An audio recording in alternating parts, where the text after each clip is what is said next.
Los periodistas.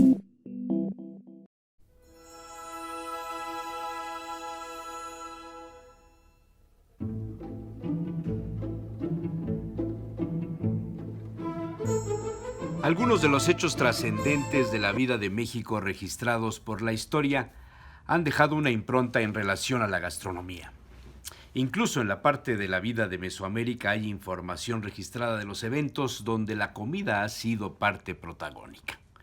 Sin más, los banquetes de Moctezuma, citados por Fray Bernardino de Sahagún, constituyen un documento valioso para entender las costumbres y alcances dados por las tribus prehispánicas a la celebración a través de la comida.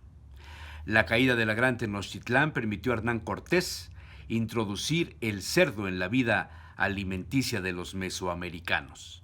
Luego la nación mexicana se haría devota de la carne del marrano. Puebla, sin duda, citaba a Salacaín a sus amigos, fue el escenario propicio donde la industria cárnica floreció a favor del cerdo y de sus derivados.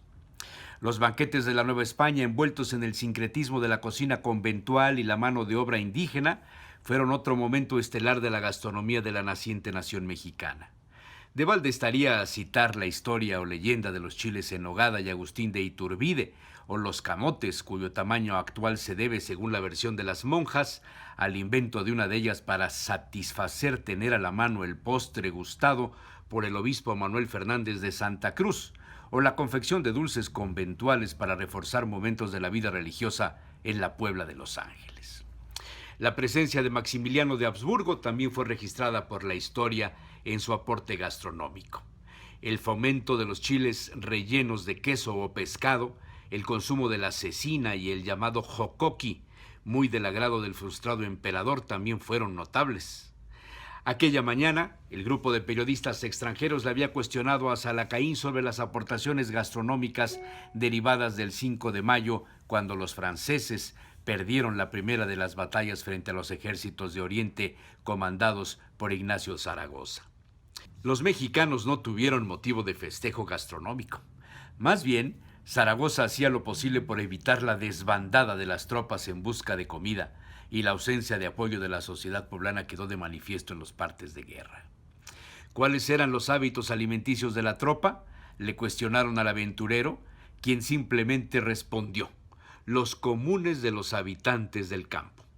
Los ejércitos consumían su rancho de los productos obtenidos a su paso por haciendas y poblaciones para formar la llamada reserva de boca, aquellos alimentos propios de la temporada y reducidos a sal, arroz, frijoles, chiles secos y a veces frescos y algo de carne de ave de corral o carne seca, cecina y chito quizá, para quienes corrían con más suerte.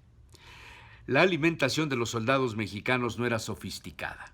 Más de 2 veces Ignacio Zaragoza temió la desbandada de las tropas y por ello, antes de llegar a Puebla, ordenó la custodia de los convoyes de forrajes y alimentos a una caballería formada por más de 1000 caballos. Zaragoza no era un hombre docto en la gastronomía característica de Puebla, no era poblano. No conocía sus costumbres y los poblanos, por supuesto, eran un tanto ajenos a la cocina de los soldados. Tal vez serían más cercanos a las recetas de cuna europea y, por supuesto, francesa, lo cual se vino a comprobar años después. Luego entonces los integrantes de los ejércitos de Oriente comían ligero, frugal, dentro de su costumbre habitual del campo: tortilla, arroz, frijoles, chiles secos o frescos o convertidos en salsas. No sería descabellado, pensó el aventurero Salacaín, considerar la presencia de algo similar a los chilaquiles, trozos de tortillas duras revueltos con salsa aguada a fin de ablandarlos y un plato de frijoles como complemento. La mesa del general Zaragoza no debió distar mucho de la de los soldados, tal vez diferenciada por la ingesta de carnes secas o frescas, huevos y quizá algún aguardiente. Los franceses debieron traer a sus cocineros y quizás se adaptaron a los ingredientes de la zona. El trigo, por ejemplo, debió haber sido empleado en la fabricación de pan con estilo francés.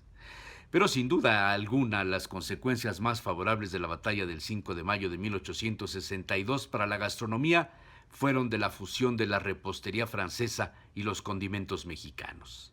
Si bien las clases sociales pudientes ya estaban insertas en los modales y consumo de ingredientes europeos, La llegada y permanencia de los franceses derivaron en la adaptación y uso de recetas austriacas en repostería y la introducción de la mantequilla para elaborar los hojaldres. Algunos casos incluso fueron notables al paso de los años. Los franceses asentados en Puebla hicieron venir a sus familiares. Así llegaron los barcelonetos y de otras regiones, quienes, si bien no habían participado en la llamada intervención francesa, inmigraron atraídos por la riqueza económica, cultural y gastronómica. Los sombreros con técnicas francesas se pusieron de moda e inundaron el mercado. La repostería, la coctelería y los juegos de mesa como el billar también. Pero el resumen de la influencia se dio en la manera de trabajar y prestar, el servicio de hotelería al servicio francés. Los casos más conocidos a principios del siglo pasado fueron los hoteles con restaurante Magloire de Enrique Steiner, Reynaud y el Hotel Francia. Hoy solo nos queda de aquellos emblemáticos sitios el recuerdo. Los periodistas.